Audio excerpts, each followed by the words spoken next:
Hey everybody, how's it going? And welcome back to another episode of the Chronicles of a Gooner podcast with me, your host, Harry Symeou. Happy Wednesday to you all. It's another dark and gloomy day, but it's not that cold today, which is good news. Well, for me anyway, because I hate the cold, as I've expressed many times on this podcast before. But it's not a weather show, it's an Arsenal show. And we're going to do some Arsenal today, but we're also going to touch on a couple of other stories. We're going to cover off some of last night's football. We're going to talk a little bit about the Spurs situation because it is an interesting one in that everybody's kind of on Thomas Frank and it's all about Thomas Frank and he's getting the brunt of it. The problems at Tottenham are much deeper and they go much further up the line than Thomas Frank. And I think it's important to highlight that. Maybe I've got a bit of a bias towards Thomas Frank because I've probably told you this many times before. When I first started in football media, the first game I ever got sent to cover on the radio was a Brentford game. It was a pre-season friendly, right? There were probably 5 people listening. But Thomas Frank was so good to me, like so welcoming to me, that whether you think he's at the level to manage a club like Tottenham or not is another conversation and another debate. But I don't doubt that he's trying, and I don't doubt that he's finding this all very difficult. As Arsenal fans, zooming out, looking at the bigger picture, Tottenham in the mud, we absolutely love it. Tottenham being dragged into a relegation fight is beautiful. It is brilliant. I do have a bit of sympathy, though, for Thomas Frank because I don't think it's solely down to him. I don't think he's doing great, but I don't think it's solely down to him. We're also going to cover off Manchester United's result at West Ham. Very nearly a Manchester United defeat. It would have been the first under Michael Carrick this time around, but they didn't continue the run of winning games. And that means that poor lad won't be cutting his hair, which is probably a big shame for him. Or is it? Like, I think about it and I think, man, if I had that growing on my head, I would want to shave it off, right? It would irritate the life out of me. But the attention he's getting, the sponsorships he's probably getting, and the sort of publicity that is obviously growing his brand at this period of time, he's probably kind of okay with the fact that it didn't come to a head, excuse the pun, yesterday. But Man United, I thought they were going to go and win at West Ham, so they'll be frustrated and disappointed that they didn't. Equally, West Ham, I think, will be annoyed that they couldn't see it out because that would have been a huge win. That would have been a victory of great significance in their quest for Premier League survival, so they'll be disappointed there. But on top of that, Chelsea, who were 2-0 up against Leeds United, saw that lead erased and they were held to a 2-2 draw. And all of a sudden, Liam Rosenior, who tries to, I think, quite a bit come across as Mr. Nice Guy, he got a little bit spiky and prickly, didn't he, in the post-match interview. He wasn't happy. He was unhappy with a decision in the game. He referenced what he thought was a handball in the build-up to one of the Leeds United goals. But yeah, I mean, overall, I'd say he's still done a pretty good job since taking over as well in terms of building that consistency level. So we're going to work our way through some Arsenal stuff too. We're going to talk Saka, Odegaard. Will either of them be fit for Arsenal's trip to Brentford on Thursday night? We are going to hear from Mikel Arteta this afternoon. He's due to give a press conference at 1:30 p.m. today. So yeah, let's have a listen to what he has to say. But we can guess, we can speculate, we can try and figure out what some of that team news is going to look like. We're also going to talk a little bit about the trip itself, what a difficult game this could be, and we'll discuss a little bit about what we can expect from Brentford tactically before kind of diving into that and delving into that in much more in a much more detailed fashion on tomorrow's episode when we name the lineup that I'd like to see, because that will be post Mikel Arteta's press conference, of course. And we're going to cover off our top story, which is the Ethan Nwaneri loan, which has been thrown into question now. He's going to stay there, as far as I'm aware. I don't think there is a bring back clause. But obviously, one of the big reasons, as we understand it, for Ethan Nwaneri being sent to Marseille, one of the big reasons Arsenal felt that that was a good landing spot for the player was because of Roberto De Zerbi's presence, his style of management, his style of coaching. Yet it was announced very, very early this morning, officially, after there were some reports yesterday that sort of suggested this might be coming down the line, Roberto De Zerbi and Marseille have parted ways. So what does that mean for Ethan Nwaneri? How does that change things in terms of our player and what we were hoping for him to gain out of that loan spell? We'll cover all of that off too. Big hello to everybody joining us in the live comments. Great to see so many of you with us bright and early on this Wednesday morning. I love this one from, where is it? AFC 777. Thomas Frank is a good human being. He absolutely is. Just a shame he manages Spurs. Still, he's an Arsenal Silver member. Yes. And Zoltan Ober says like and subscribe. Yes, please do if you haven't done so already. Okay, let's dive in then, shall we, to our first story, well, our first proper story. I know I touched on it already, but I do want to just give my 2 pence on Spurs, because growing up in North London, I'm surrounded by Spurs fans. Okay, I live in an area that's, I would argue, got more Spurs fans in it than Arsenal fans. Okay, that wasn't always the case for me, but it is the case now. I've got, family members, not like immediate family, but like cousins, uncles, aunties, whatever, my in-laws that all support Tottenham. And so I'm quite tuned in to what Spurs fan opinion is quite a lot of the time. And I love it, because last night I sat back, I watched the first 15, 20 minutes of that game, and I knew that Spurs weren't going to get anything from it. And I know they equalized, and that gives them a little bit of encouragement, but it's the hope that kills you, isn't it? And then what went on to happen was that Newcastle wrestled back control, and Newcastle went on and won the game, as they deserved to. Okay, big result for Eddie Howe's side. Really, really damaging result for Tottenham. And at the time as well, West Ham were in front against Man United, so it felt even worse.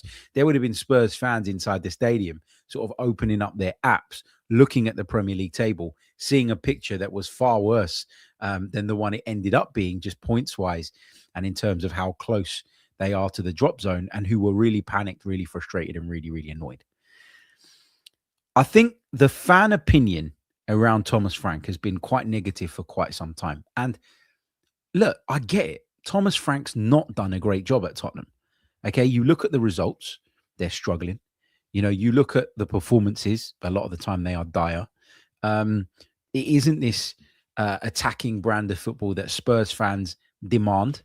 And I've said in the past that I think their demands are silly, because at times they've demanded certain styles and certain things, which has then meant that they're less competitive as a result of that. And Ange Postecoglou was the embodiment of that, right? Turn up, try and blow everyone away every single week, attack, but leave yourselves incredibly vulnerable defensively, and you will pay the price for that. And Ange Postecoglou in the end did. He paid the price with his job. He will argue he won the Europa League. It was the lowest standard Europa League I can ever remember in my entire life. And yet you're going to enjoy it if you're a Spurs fan and whatever, but that was not an indicator of where Tottenham are as a team. This Premier League season has started. They've been riddled with injuries. You have to say that.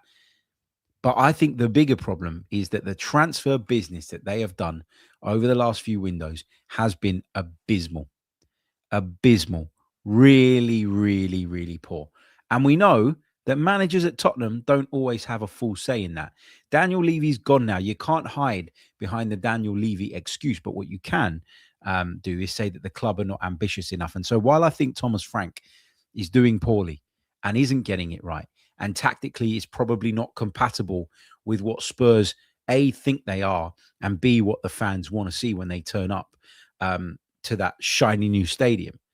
But at the same time, they have not done him any favors in terms of their recruitment. They don't have enough attacking talent, and they've really, really struggled. Now, I was about to say that I'd love to see Tottenham Frank. I'm calling him Tottenham Frank. I'd love to see Thomas Frank stay in the position until we meet them in the North London derby in 12 days' time. But just as I was about to say that, it has been brought to my attention that there has been a David Ornstein bomber. So let's bring that up, shall we? and let's share that with you guys on the screen. I know it's an Arsenal pod, but this is a big news story. Let's have a look at it. Let's have a look at what David Ornstein has had to say. So here we go. Exclusive: Thomas Frank sacked as Tottenham boss, as Tottenham head coach.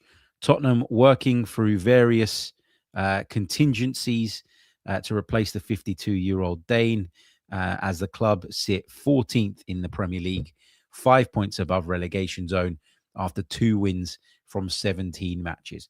2 wins from 17 matches is a run that you're never going to survive. Okay, as a top flight Premier League manager, let alone as a manager at a club like Tottenham, where there is a higher expectation than most. Whether that's justified or not, as Arsenal fans, who are we to say? But my point is that, you know, that is a really bad run. And so you can do what I'm doing, which is point the finger elsewhere. You can do what I'm doing and suggest that the club have not helped him, that the club have not supported him and backed him enough. And actually the problems are much deeper rooted at Tottenham Hotspur, which I think is all relevant and all true. But Thomas Frank didn't deliver enough as well. And so he's gone. And what does this mean for Thomas Frank as a manager going forward? Will he be considered for Premier League jobs? I think the job that he'd done at Brentford was so good, that there will still be interest in Thomas Frank. Has this set him back a little bit in terms of his reputation? You know, it felt like he was on an upward trajectory and he's probably on a downward one now. But he can arrest that slump if he takes the right job next. And I think he's going to be very, very mindful of what he's walking into next time around. But there you go. We got it live while we were recording and live on the show. Thomas Frank sacked as the Tottenham Hotspur head coach. So, yeah, there you go. Let's take some of you guys' comments on this as well. Again, I know it's an Arsenal pod, but they are our noisy neighbours. They are a side that, you know, we've got coming up in about 12 days' time. So, yeah, I mean, I just wish he stayed in charge because it wasn't working. Again, it's not personal to Thomas Frank. I've already told you what a great human being I think he is, but it would have been nice to go there taking on this iteration of Spurs. Could De Zerbi be going to Spurs? I hope not, because I think Roberto De Zerbi is a really good coach. I do. And I'd rather that they don't get someone like that. You know, I'd rather they get someone a little less competent. That's my preference. But Roberto De Zerbi, if I was a Tottenham fan, is one of the ones I would want. He plays a really attractive, forward-thinking sort of brand of football, which is something that they keep bleating on about. So, yeah, I think he'd be a decent fit. Ray Beam says the Spuds' relegation is the stuff of dreams. James B on Spurs says the club is rotten to the core. You could see that when watching the All or Nothing. There is no winning mentality, just a hopes and dreams mentality. And then he just clarifies that he's talking about Spurs. Don't worry, we've got that. AFC says Spurs can have any manager and we'll still beat them. No worries. And Remy says, I knew he would be sacked before our game. Yeah, frustrating, isn't it? Ray Beam also goes on to say, Spurs have an uncanny ability to destroy any coach, no matter how skilled they are. Yeah, and the fact that that keeps happening, it sort of corroborates what I'm saying, doesn't it? That actually the problems at Tottenham, they're much, much deeper rooted. They're much deeper rooted. Rumble says, I genuinely feel that they can get relegated. Ryan Mason is their man. He goes on to say, we're enjoying this. We're enjoying this. Some of you are asking me why Tony Harrington, referee or official, has been removed from the Arsenal match and the Chelsea Leeds match. I don't know. I've not even read that yet. So if there is a story to be told there, we'll pick that up in the next episode, but I'm not aware of that. Apologies. I'm not aware of it. Okay, anyway, shall we move on? Should we continue talking Arsenal matters? There you go. You got that news. Thomas Frank is gone. No longer Spurs boss. He is out the door, which means they'll have someone else in charge when we meet them in 12 days' time. Who that will be, we don't know. But it can't get much worse, can it? 2 wins in 17 is really, really poor. Now, actually, you know what? Let's take a short pause. Let's take a really short pause. When we come back, we're going to talk Saka, Odegaard. We're going to talk the tough trip coming up for Arsenal tomorrow night. And we're going to discuss the Ethan Nwaneri concerns off the back of the news that Roberto De Zerbi, who was a big part of the reason that we sent him to Marseille in the first place, is no longer in charge. Don't go anywhere. You're listening to the Chronicles of a Gooner. Like and subscribe.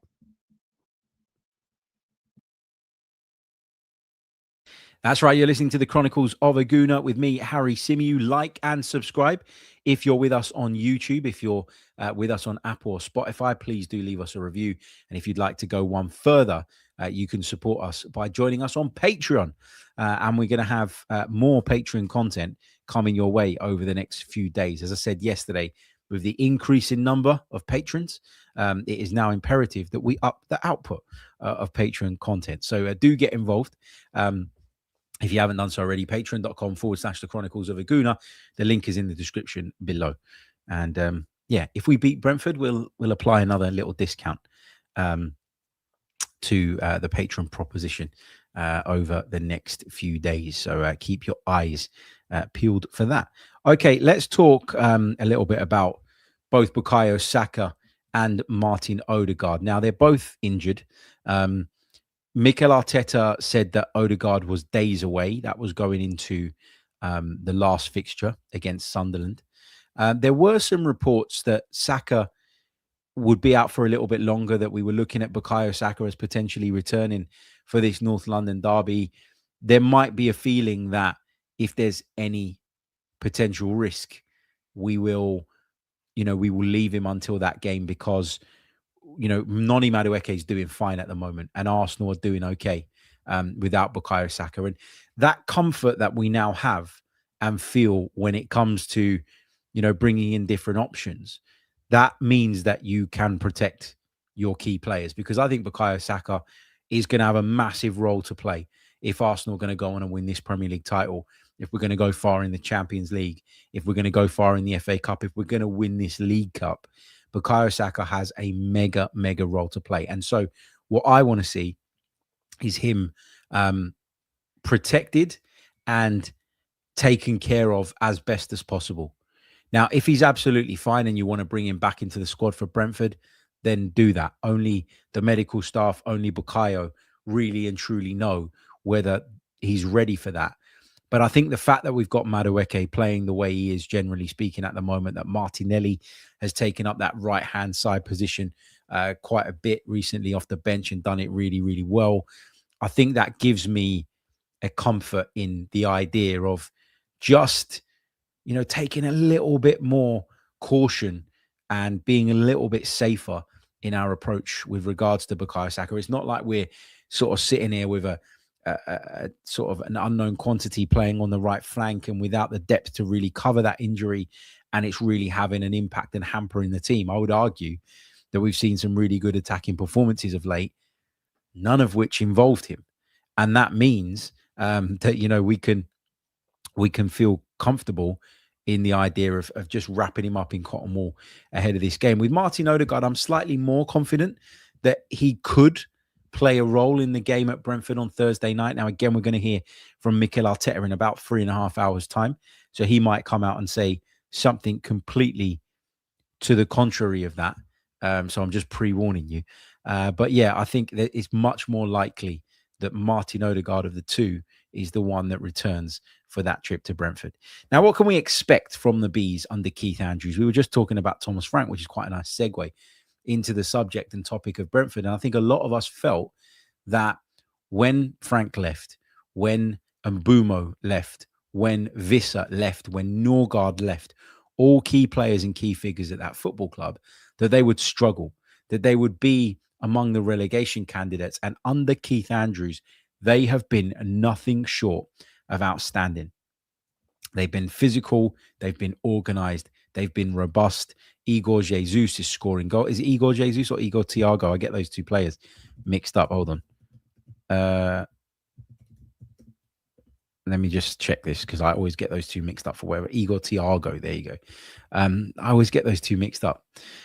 Forest player and Brentford player. But Igor Thiago has been among the goals. He's had a remarkable season for the Bees so far. And they're resilient, they're stubborn, and they're doing really damn well. And that makes me worried and concerned. They're sitting in 7th place as we go into the game on Thursday.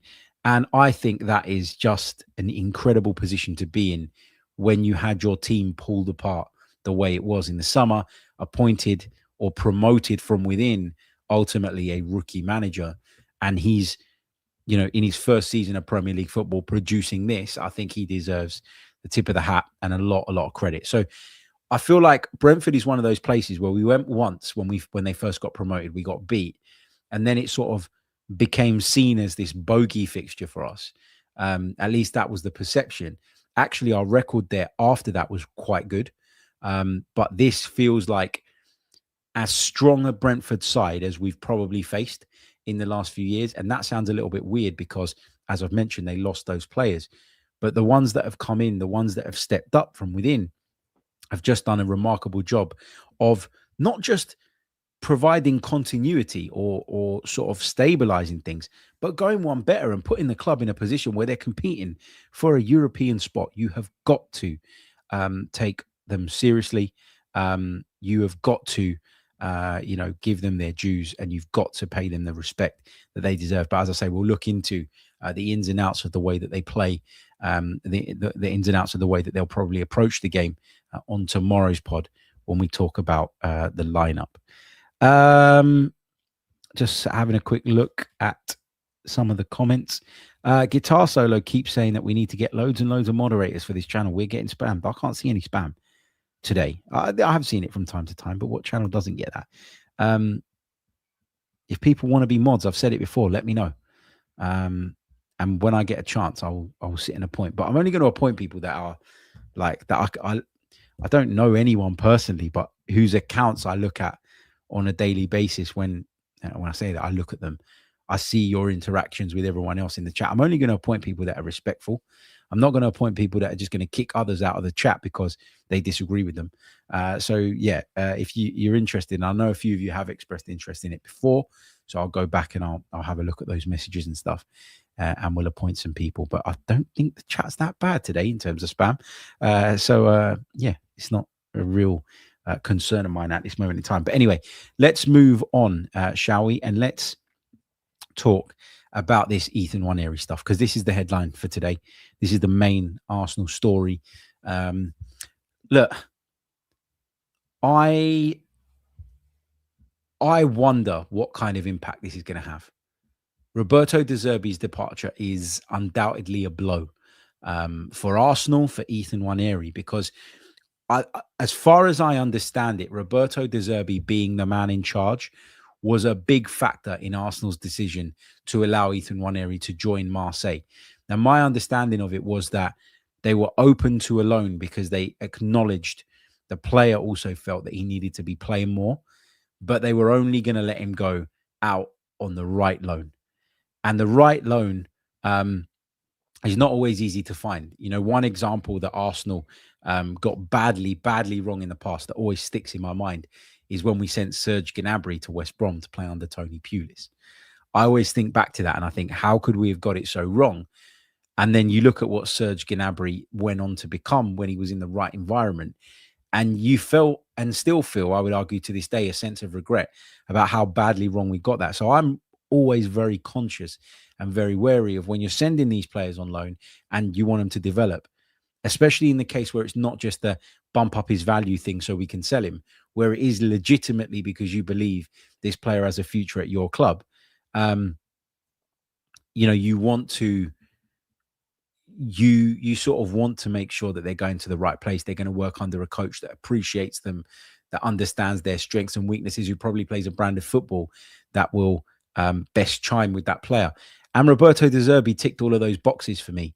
So the fact that he's gone creates an uncertainty around Ethan Nwaneri, because what happens now? Who's the new manager going to be? Will the new manager appreciate his skill set? Will he use him? Or will the new manager be someone who doesn't want to play that way, doesn't find space or a role for Ethan Nwaneri? The good thing that Arsenal have done is protected themselves in the sense of there is a financial penalty, I think, if Nwaneri doesn't play more. So the more he plays, as I believe it to be, the more he plays, the less Marseille have to pay. So there could be, an instruction passed down from upstairs to whoever the new boss is that says, look, he needs to play. We've got this agreement with Arsenal. We're not going to fork out a ton of money at the end of it because you didn't like this player. He needs to play. He needs to be a part of it. You hope that will be the case. But then the question is, okay, does the new guy's style work with Nwaneri? Are we going to see Nwaneri build his confidence, build his experience, and do all the things, tick all the things off that we hoped he would when he joined Marseille on loan in the first place?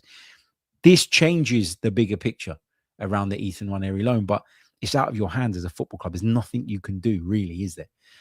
You try and test the waters at the time that you're in discussions and conversations about the loan. You try and gauge how likely it is that said manager stays at that football club, but things can change in football.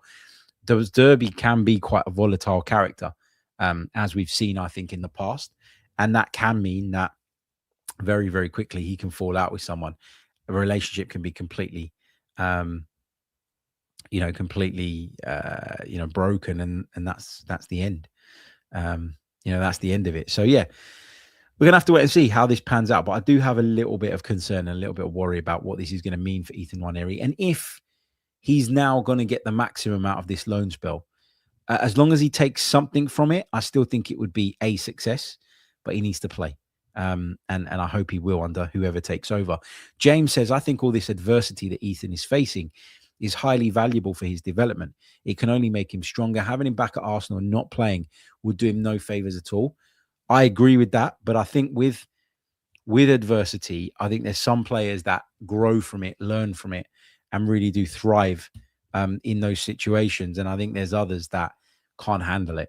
And I'm not sure what Ethan Nwaneri is in that sense just yet. He's very young, still growing up, still learning his trade. I hope he's the type of character that can take it on board, take it on the chin, and move forward and learn from it. But yeah, I worry a little bit about what this means for him. I'm not going to lie. I'm not going to pretend that I don't. So many of you in the chat telling me, Thomas Frank's been sacked. Frank's gone. I know. We already covered it. We already covered it earlier on in the show. Look, I'm going to wrap up there because I'm going to get myself down to Mikel Arteta's press conference today. It's not on a Friday with the game coming up on Thursday, which means I can attend. So I'm going to get myself sorted and head down there, hear what the boss has to say. And then, of course, we'll be back on the pod on Thursday morning with a proper comprehensive preview and look ahead to that game against Brentford on Thursday night. I'll share with you during that episode the lineup I'd like to see, all the latest team news, and we'll do a bit of a deep dive into what we can expect from Brentford because they have caught plenty off guard and plenty by surprise at the I was going to say at the start of the season, but we're in February. That's a little bit silly to say, but you get where I'm going with it. They've caught a lot of people off guard in terms of how well they've performed. So I want to explore why that is. What is it about this team that makes them a very, very difficult opponent? What is it that makes them as competitive as they have been? So let's get into it. James Nichols says, don't forget to ask him about Thomas Frank. I mean, the good news is that Thomas Frank can come to the Arsenal game tomorrow night now without being judged, I suppose. But yeah, someone's going to ask him about Thomas Frank and he's going to say, it's never nice to see a fellow professional lose their job. You know, all that media trained jargon that we get in press conferences. So for me, I know that people have to ask it, but it feels like it's a bit of a dead question, if I'm being honest. I'd much rather get some insight and his thoughts on our team, on our Arsenal, on our club, which is obviously their priority. Right, I'll see you all very, very soon on the next one. Until then, take care of yourselves and have a wonderful day up the Arsenal. Goodbye. Chronicles of a Gooner. Like and subscribe. Chronicles of a Gooner. Harry Symeou time. Arsenal. Come on, you Gunners.